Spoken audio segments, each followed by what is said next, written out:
Hello friends, I am Dr. Vasim Shaikh. Today we will be talking about classifications of composite material. So let us start. Composites can be classified into particle reinforced composite, fiber reinforced composite, structural composites and nanocomposites. So let us talk about particle reinforced composites. Here they are classified into large particles or dispersed strengthened particles, which are also commonly called as small particle reinforced composites.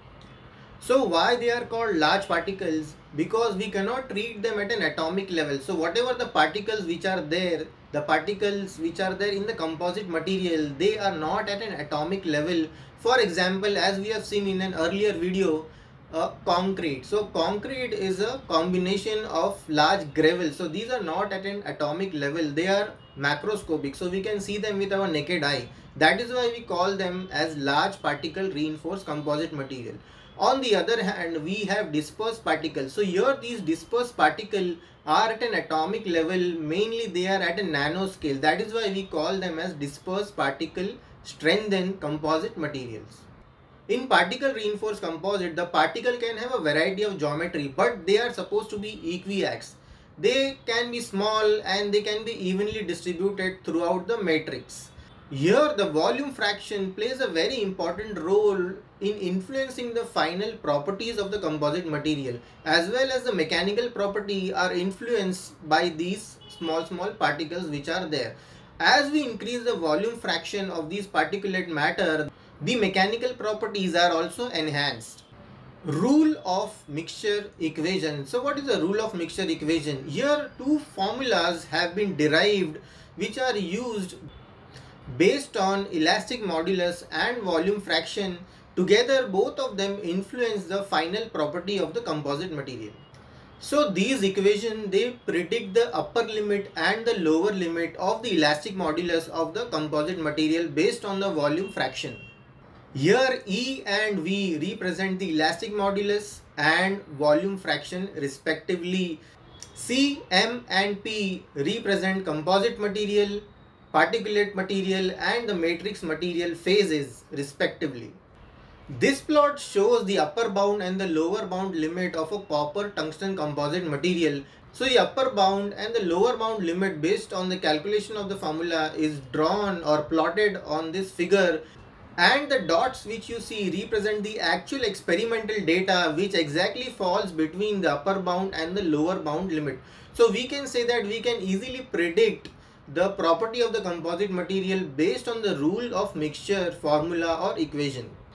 In dispersion strengthened composite materials, several small particles of the dispersed matrix are there in the composite material, and these small particles are very hard in nature. That means their strength is more hard than the matrix material. So the strengthening is happening mainly because of the interaction of these particles and the dislocation.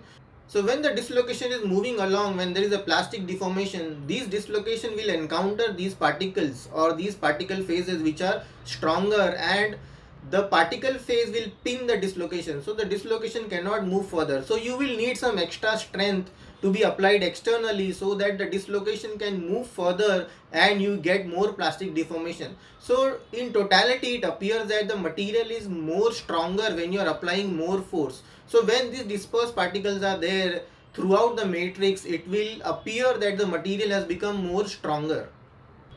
One more important point, the strengthening can be retained at an elevated temperature because you are selecting the particle phase, and you know based on your application, suppose you want something to be operated at an elevated temperature, so the dispersed particle will retain that strength at an elevated temperature, and you are choosing these dispersed particles based on these properties which they are having. So they are unreactive to the matrix material, and in that way you get a very strong material which is stronger at room temperature or at an elevated temperature which is desired by your application. One example of dispersed strengthened composite material is thoria dispersed nickel. Here in an image you can see that high temperature nickel is mixed with around 3% of thoria, and it is called as thoria dispersed nickel. And the small particles which are there are around 300 nanometers, and they are dispersed throughout the matrix of nickel alloy. So nickel is the matrix material and these small thoria particles are dispersed particles which are there in the matrix. Finally, the composite material is called as thoria dispersed nickel. Next is fiber reinforced composite material. Here the dispersed phase is fiber. The design goal of fiber reinforced composite is often to include high strength and stiffness as a property of the material. So they want high strength to stiffness ratio. It has to be very high. So the material is very strong but the weight is very less. That is the main goal when they want to make a fiber reinforced composite material. Also, one more important point here is that there is a critical length of fiber which we have to maintain when we are strengthening or stiffening such type of composite material. So what is this critical length? How we can determine that? And it is based on the diameter of the fiber, also the ultimate tensile strength of the fiber. So how we can classify the fiber reinforced composite material? Suppose if the length of the fiber is very high than the critical length of the fiber, generally more than 15 times the critical length, then the fiber is said to be a continuous fiber. When the length is less than that, it is called as a discontinuous fiber. And if you want to have an effective improvement in the fiber, you need to have a continuous fiber. Because if you have a discontinuous fiber, then whatever the load is applied on the matrix, it cannot be transferred to the fiber and it becomes useless. So we can't transfer the load to the fiber from the matrix, then what is the use of the fiber which is there? So for effective strengthening of the matrix, you need to have a continuous fiber. What is the influence of the fiber orientation? Here in the image you can see that you have continuous fiber which are aligned, you have discontinuous fiber which are aligned, and you have discontinuous fiber which are randomly aligned. Better overall properties are realized when all of these fibers are distributed uniformly. One more classification of composite material is there which is based on the matrix material.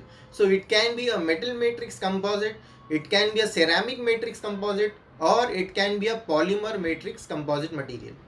So in a metal matrix composite, the matrix is made out of metal which is ductile, and you get certain strength, you get certain different property, you get abrasion resistant property and so on. But one disadvantage here is that the matrix, the composite material, becomes really heavy and it is also very expensive.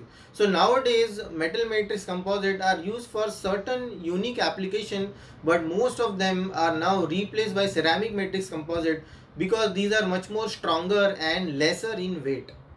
Next is ceramic matrix composite. Of course, the advantage of ceramic matrix composite is that they can be operated at an elevated temperature. They are lighter in weight, but one disadvantage is that they are brittle in nature. But most of the time we can neglect this property because we get the other two properties which are there in these composite material. Of course, that fracture toughness of the ceramic matrix can be improved by adding small ceramic particles based on whisker particles or fibers to improve this fracture toughness of the composite material. Fracture toughness can be improved by transformation toughening of ceramic matrix composite. Here you can see an example of zirconium dioxide. Here small zirconium dioxide particles are embedded in the matrix of a ceramic material. Now this ceramic matrix composite, where matrix is ceramic, the zirconia particles are also ceramic. Now these are tetragonal in nature, so the crystal structure is tetragonal. Now when there is a small crack and when you are loading this material, the crack will try to propagate. As the crack is trying to propagate, now these tetragonal particle will transform into zirconia particles. So the structure is different now. Because of the difference in structure, here the crack will be arrested. It cannot go further. Because of this, the material will not break, the crack will not propagate. As I told earlier, the ceramic matrix composite have replaced the metal matrix composite mainly because they are lighter in weight, they can be operated at higher temperature. Main application of ceramic matrix composite is in airplane engines. So the engines are made out of CMCs, where they have replaced the original engines which were made out of nickel alloy. So these CMCs are 1/3 of the weight of the nickel alloys which were used earlier. Also, they can be operated with no or very little cooling, and this gives a significant boost in efficiency of the aircraft engine. Next is the polymer matrix composite. So here the matrix material is polymer resin and you are putting some fiber inside, making a polymer matrix composite. The polymer matrix composite are very cheaper to make. Also the ease of fabrication is there, but one disadvantage is that they cannot be operated at a higher temperature. Next classification is a sandwich structure. A sandwich structure is nothing but some facing material is there like two layers, and in between these layers you are filling in some filler material. That filler material can be used based on different property like sound absorption property and so on. One familiar example of a sandwich structure is nothing but a corrugated cardboard. Another example of sandwich structure is the honeycomb structure. Here in the honeycomb structure, if you see in the image, you can see that aluminum strips are there. Aluminum strips are glued together, and then there is one facing material which is there, which is supporting these aluminum strips which are there, and you are forming a sandwich structure. Honeycomb structures are used in aircraft application where you want to reduce the weight of different panels which are there in the aircraft. They are now made out of these sandwich structure, and if you want to make them soundproof, you are putting some foam inside these small gaps which are there and making a good soundproof sandwich structure. So let us summarize what we have learned in this lecture today. We have classified the composite material in particle reinforced composite, fiber reinforced composite, sandwich panels and nano composite. So nano composite we'll discuss later on. In particle reinforced composite, we saw large particles and dispersed particle.